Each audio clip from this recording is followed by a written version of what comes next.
Halo semuanya, selamat datang di channel ini. Pernahkah kalian bertanya-tanya, bagaimana barang-barang dari luar negeri bisa sampai ke Indonesia?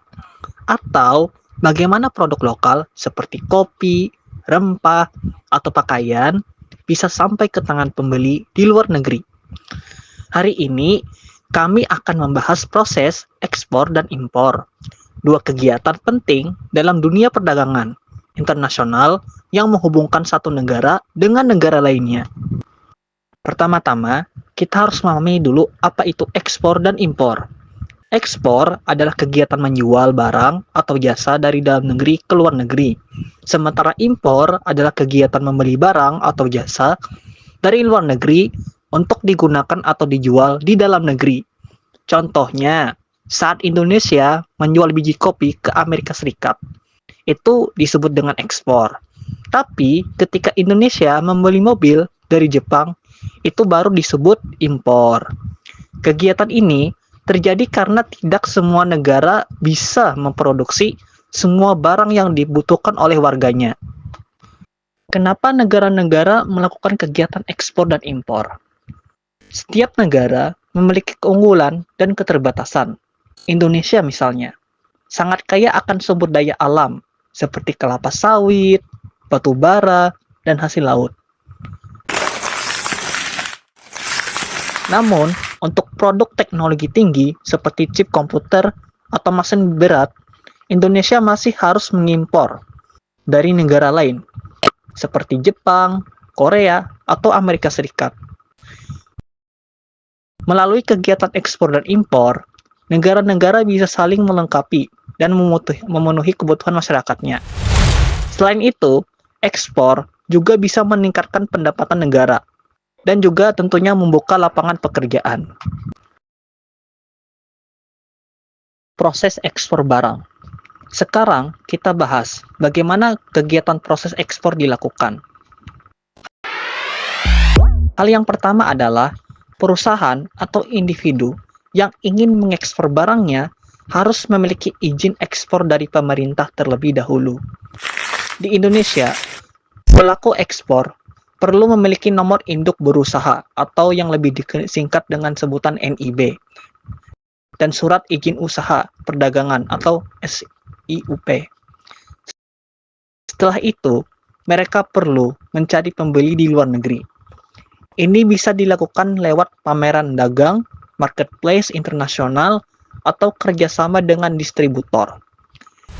Jika sudah ada pembeli, maka penjual dan pembeli akan menyepakati kontrak dagang yang mencakup harga, jumlah barang, jenis pengiriman, dan juga cara pembayaran. Selanjutnya, barang yang akan diekspor harus dipersiapkan dan dikemas sesuai standar internasional. Kemudian, barang tersebut dikirim ke pelabuhan atau bandara. Sebelum dikirim, eksportir harus mengurus dokumen penting seperti fakta komersial, packing list, dan dokumen pengangkutan.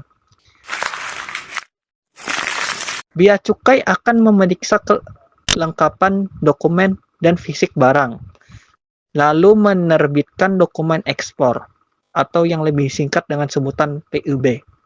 Setelah lolos pemeriksaan, barang pun bisa dikirim ke luar negeri menggunakan kapal laut atau pesawat. Proses impor barang. Sekarang, mari kita lihat bagaimana proses impor. Impor dimulai saat perusahaan di Indonesia memesan barang dari luar negeri. Seperti ekspor, importir juga harus memiliki izin usaha dan terdaftar di sistem kepabeanan Indonesia. Mereka juga harus memastikan barang yang diimpor sesuai dengan regulasi pemerintah. Misalnya, tidak termasuk barang yang dilarang atau dibatasi. Setelah barang dikirim dari negara asal, importir akan menerima dokumen seperti invoice, bill of lading, dan sertifikat asal barang. Sesampainya di pelabuhan Indonesia, barang akan diperiksa oleh pihak bea cukai. Importir harus membayar bea masuk, PPN, dan pajak lainnya.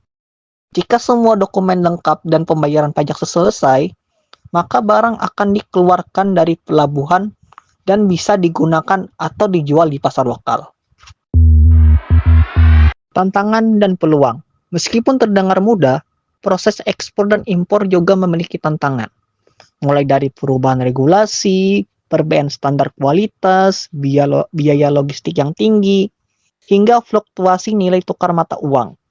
Namun, dengan perkembangan teknologi dan digitalisasi, kini proses perdagangan internasional menjadi lebih efisien dan cepat.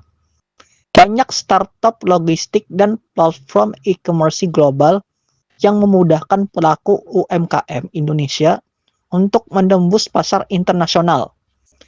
Begitu juga dengan impor yang kini bisa dilakukan secara online oleh perorangan lewat marketplace global. Jadi, ekspor dan impor adalah dua kegiatan penting yang membuat perekonomian dunia terus bergerak. Tanpa ekspor dan impor, banyak produk yang kita gunakan sehari-hari tidak akan tersedia di sekitar kita. Semoga penjelasan ini bisa membantu kalian semua memahami bagaimana barang bisa berpindah dari satu negara ke negara lain. Kalau kalian suka video ini, jangan lupa like, subscribe, dan bagikan ke teman-teman kalian ya. Sampai jumpa di video berikutnya.